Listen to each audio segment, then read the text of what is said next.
Morning. Here's a quick little video to explain some terms. Some of these were on the opening day questions, um, and then some of these are on your outline, and you can just put them all together if you want to. Here probably is where we're going to spend the most time as far as knowing this, but it's just sort of an idea for you in real life and in the stuff we're going to be talking about to maybe have an idea of how a lot of people invest. Okay, now you already have, hopefully, the definitions to stock and the different types of stocks. Here, we're talking about ways to maybe what kind of things to buy a little bit before we get to the actual details of specific Tesla versus Google versus Apple and so on. So the first thing I want to talk about here is something called indexing. Okay, and an index is simply and you have your definition here, and I'll hold this up closer so you guys can see it and all that. But an index is basically a list of stocks that share certain characteristics. It could be size. It could be a specific industry. An industry is simply a group of companies that make the same thing. So picture McDonald's, Burger King, Wendy's, Subway, Arby's, etc. Okay, so you can buy an index that's the Dow or the fast food industry, technologies, semiconductors, energy, things like that. Or you can buy one that's more of what's called a broad-based, something we'll talk about later called the S&P 500, which is basically the 500 largest stocks in the country. The Dow, which is an index, which I'll get to in a second, but some people like to buy those indexes because you don't have to worry about which stocks you're buying. You just basically buy a big piece of all of them. So you're looking at certain indices and how they do versus trying to start picking and choosing out of all different types of markets and things like that. Okay, so and again, the Dow is an example of an index, and then mutual funds and ETFs often buy indexes. Not always, but often. So next we have the Dow. The Dow, you've heard possibly the Dow was up. The Dow closed at a record today, which it did yesterday, actually. The Dow is short for the Dow Jones 30 Industrials Index. Dow Jones 30 Industrials Index. We just call it the Dow. That's fine. And basically it is the 30, not the largest stocks in the country necessarily, but the 30 largest stocks in each of the major industries. So you picture some examples, easy, with Coca-Cola, McDonald's, Microsoft, Apple is on there, Google is on there.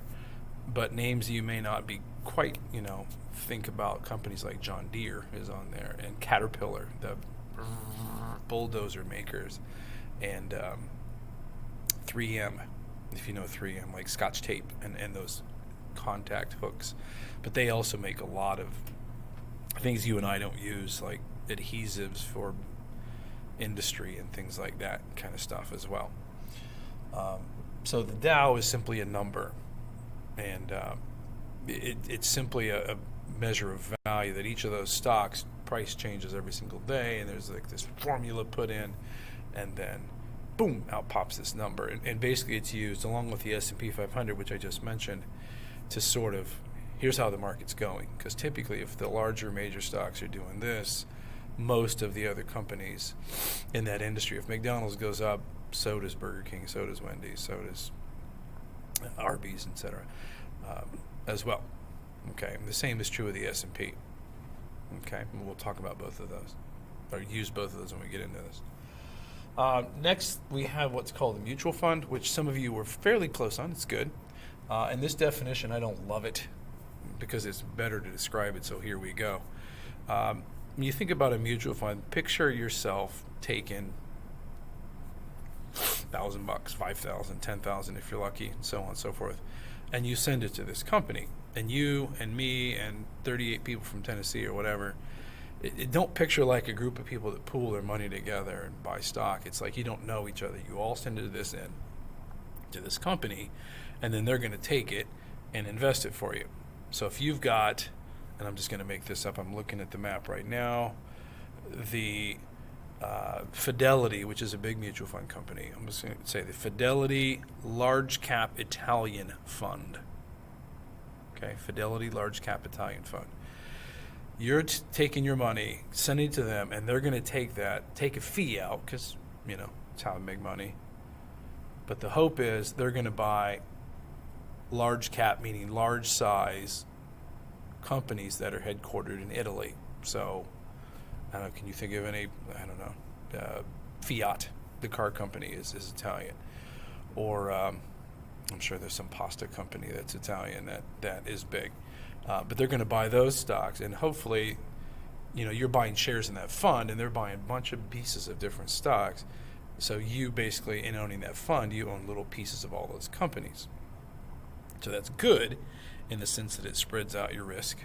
You don't own one company, because if Fiat, all of our cars, brakes go out simultaneously, that stock's going to actually be, obviously be destroyed.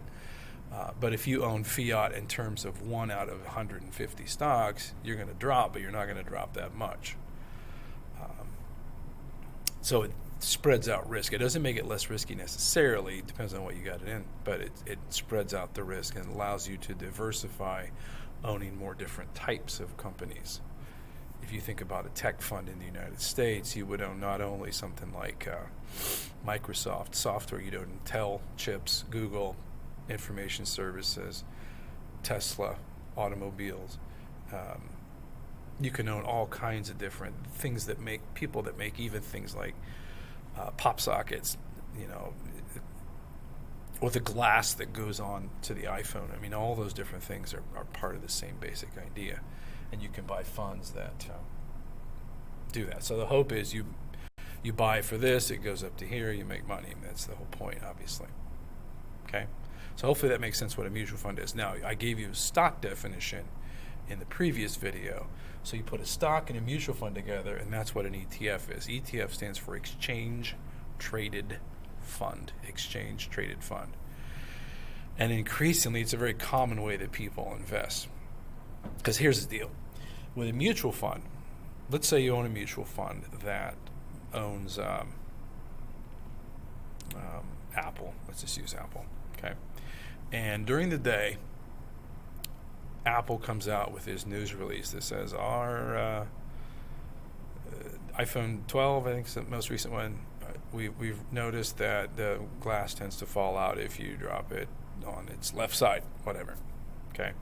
Well, Apple stock is going to plummet, boom. And so is that mutual fund. The problem with the mutual fund, if you owned Apple stock and you heard that news, you could sell, boom, right then. And you're going to lose some, but like if here it is and it drops to here, you're going to sell right there if you're paying attention. You're going to lose some, but you're not going to lose it all. Okay. The problem with a mutual fund is they only change price once a day, because Apple stock is changing literally every second when the market's open. And I'm not exaggerating there.